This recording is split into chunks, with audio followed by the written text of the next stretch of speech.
Bien, seguimos acá en Las Tardes Son Nuestras. Aprovechamos para mandar saluditos rápido a Federico, a Mariano, a Alberto, a Juan, a Lucía y a Julián que nos están escuchando. Ahí estamos transmitiendo ya en vivo a través de nuestra página de Facebook. Las Tardes Son Nuestras, nos pueden encontrar estas hermosas caritas que tenemos. Pero bueno, llegó el momento de hablar de detrás de los relatos, de desnudar, por así decirlo, no nosotros, pero desnudar esos relatos que nos contaron de chicos, de no tan chicos, de grandes, de viejos. Depende de lo que usted tenga. Ver un poco qué pasa, digamos, con estas cosas que parecen tan naturalizadas. Entonces, vamos con lo primero, donde saqué la información. ¿De qué vamos a hablar? Del FMI. Vamos a hablar del FMI, la historia del FMI, cómo fue que se creó, cómo es que llega a ser la entidad que es hoy día con esa injerencia. Entonces, primero vamos con la fuente, que esto es importante. Para que no caigan a pedo, es eso. No, porque si no, viste, hacemos la gran Feynman o la gran Lanata, viste, y todo. No, hay cosas que hay que tener firme. Entonces ¿Tiene barbita como Feynman usted? No, por favor. Tiene la misma barbita. Me corto la pija antes, pero bueno. Bueno, es necesario la barba nada más, o sea, no, pero bueno, no importa. Seguimos.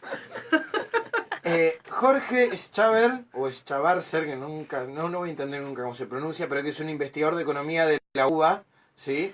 Schabarzer, perdón. Se deschaba. Carlos Marichal Salinas, cofundador y presidente de la Asociación Mexicana de Historia Económica. Jesús Silva Herzog, secretario de Hacienda de México durante la crisis de la deuda. Y Felipe Pigna, que bueno, es un historiador argentino que mucho más no hay que decir. ¿Es Pigna o Piña? Pigna. Yo siempre digo Piña. No, Pigna, con G. Ahí.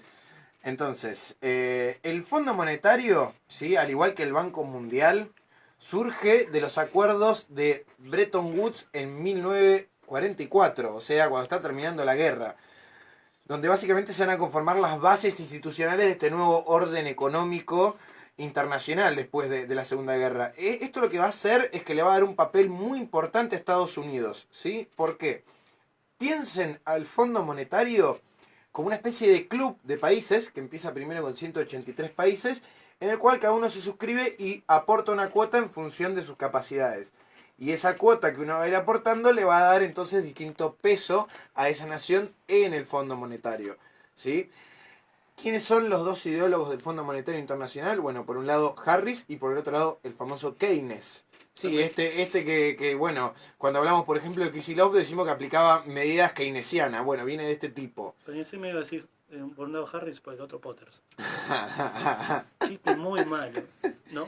Pero bueno, la idea de Keynes era hacer una moneda internacional, el Bancor, que básicamente establecería un patrón monetario entre el oro y el dólar. Entonces el valor de cada moneda se fijaba con respecto a la divisa estadounidense, que a su vez estaba fijada por el metal, ¿sí? Y con esto el dólar pasa a ser la única moneda internacional de reserva. Entonces, como decíamos, la posición dominante, ¿quién la va a tener? Estados Unidos, que va a ser quien más va a aportar en estas cuotas.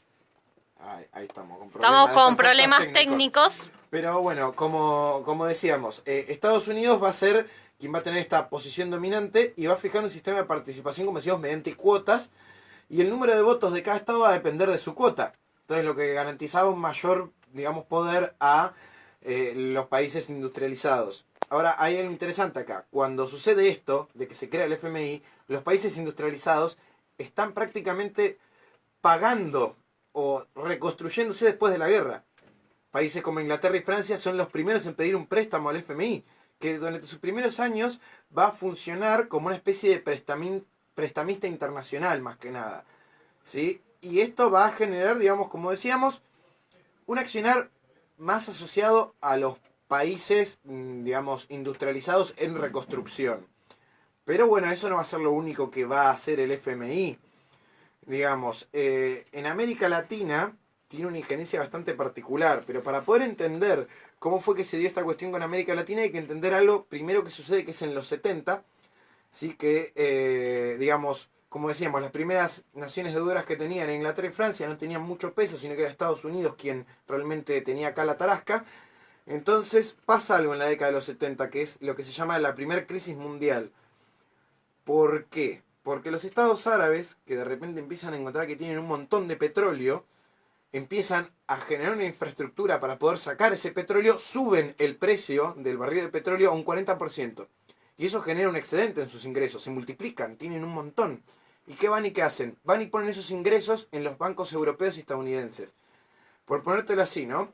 Si yo tengo una gran cantidad de guita que equivale, por decirlo en estos términos, ¿no? Hipotéticamente, al 90% del capital del banco y te lo pongo en un depósito con una tasa de interés del 10%, en 2 meses el banco se funde, porque tiene que pagarme un interés en relación a esa cantidad de guita. Entonces, ¿qué pasa? ¿Cuál fue la solución? Porque si no los bancos se iban a quebrar de tanto dinero y de tantos intereses. La solución fue tomar este dinero que entraba digamos, del petróleo árabe y ponerlo en préstamos. Entonces, al ponerlo en préstamos a distintos estados, eso generaba que hubiera una voltereta financiera donde se generaba otra tasa de interés que permitía al banco seguir sosteniéndose. Pero lo interesante es, como decíamos esto, o sea, la gran mayoría, estamos hablando ahora de bancos internacionales, ahora vamos con el FMI, pero la gran mayoría de las naciones europeas estaban reconstruyéndose. Entonces, como estaban reconstruyéndose, no tenían, digamos, una situación, ya les había prestado el FMI, entonces no tienen una situación de necesitar ya un préstamo. Entonces, ¿qué empieza a hacer los bancos con esta caudal de guita? Empiezan a prestárselo a todo el mundo, y cuando me refiero a todo el mundo es a todo el mundo, no miran si es un régimen democrático o dictatorial, que es lo que pasa acá en Latinoamérica. Entonces, en los 70, gran mayoría de los regímenes dictatoriales toman deuda. Es más, se les pide a los gobiernos o hasta se les paga a los gobernantes para que tomen la deuda. Eso es algo interesante. ¿Por qué? Porque después, más adelante, se va a alegar que esas deudas son ilegales porque las ha tomado un régimen despótico que no ha sido votado, que no ha sido democrático. Entonces, más allá de eso, ¿cómo funciona exactamente esta voltereta? ¿Sí? Porque el FMI no entra acá, estamos hablando de los bancos. Esto en el 82 termina por explotar primero con México. Funciona de esta manera. El banco le presta dinero al Estado, ¿sí? Este Estado llega un momento que no puede pagar, y como no puede pagar, entonces ahí aparece el FMI para agarrar y mediar, ¿sí? Unos planes de pago, o te da un préstamo o te generan nuevas formas y nuevos plazos de pago. ¿A cambio de qué? De que vos cumplas una cierta tablilla de políticas. Políticas que se fueron desarrollando básicamente en esta década, que fue donde se hizo un experimento, por así decirlo, en América Latina. Estamos hablando de la década del 80. Que se terminan de conformar en un documento que nosotros lo conocemos normalmente como el Consenso de Washington. Ahora, el Consenso de Washington, que aparece en los 90, no debería ser llamado así.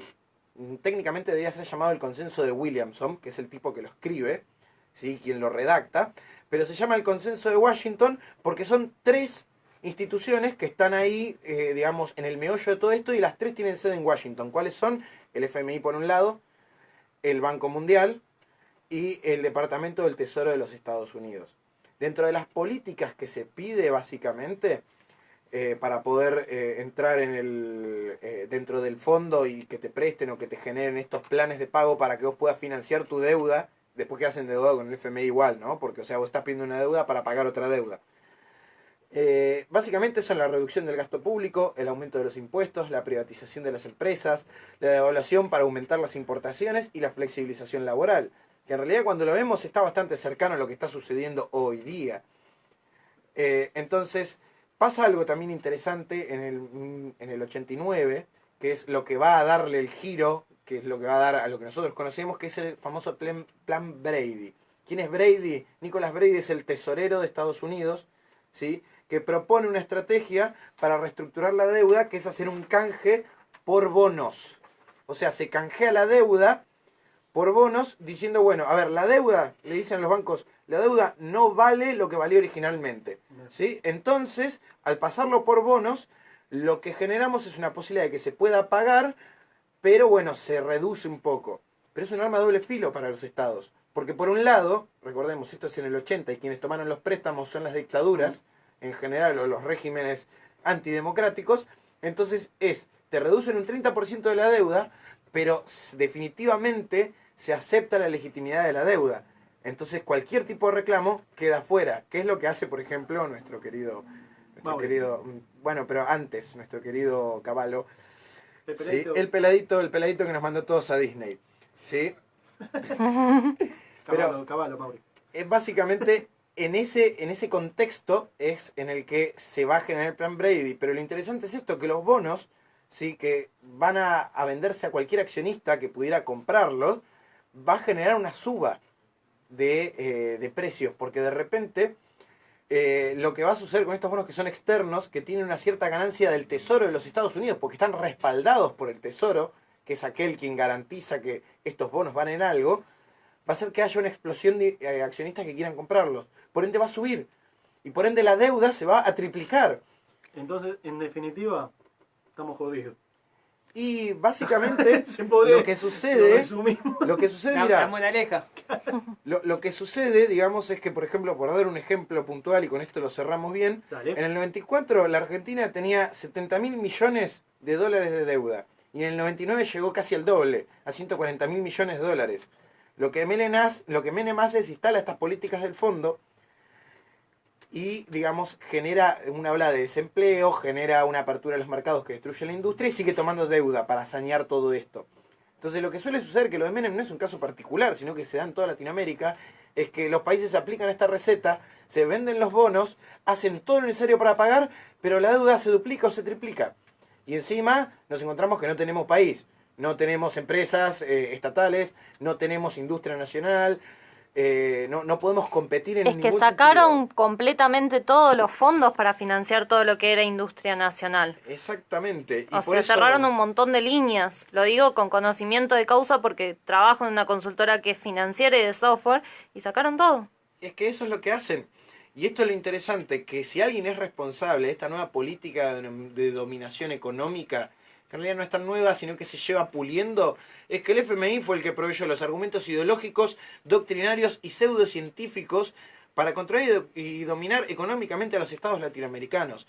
Por eso, no nos durmamos, porque el FMI es entrar otra vez en la misma vuelta que ya estuvimos. Y no sé, muchachos y muchachas, pero la verdad que yo les dejo la frase y complétenla ustedes. Los que no recuerdan la historia están obligados a repetirla. Y esto es lo que nos va a pasar si no le ponemos un freno. Ya lo vivimos. El problema es que no aprendemos, seguimos con lo mismo. El problema es... muy argentino. Si querés, después discutimos por qué personalmente llegamos a esto. Es un Pero, problema cultural. Ahí está. Próxima columna de eso puede ser. y vamos a ver sobre qué. Dale. Pero vos querés de por qué repetimos en la historia. Sí. ¿Se Porque es puede? Y cíclica. mirá, en 10 minutos no te lo puedo hacer, eso ya te lo digo. Listo. Vamos a ver entonces qué hacemos. Si querés lo la hacemos en semana que partes. viene. Dale, me gustó esa idea. Lo podemos ir haciendo en varios programas. ¿Te Podemos parece? hacer series, si Listo. les va, podemos hacer Dale, series. me gustó. En cuotas. ¿Cómo? Claro, en cuotas. cómodas cuotas que después a ustedes, los que están ahí escuchando y viendo, van a tener que aplicar una política, ¿viste? O sea, tienen que agarrar y desinvertir en su casa. Pásenme las escrituras, ¿sí? Ahí está. Bueno, hecho el negocio de por medio, nosotros nos vamos escuchando un pequeño temita y ya tenemos en minutos la columna de tendencias de nuestra compañera Joana.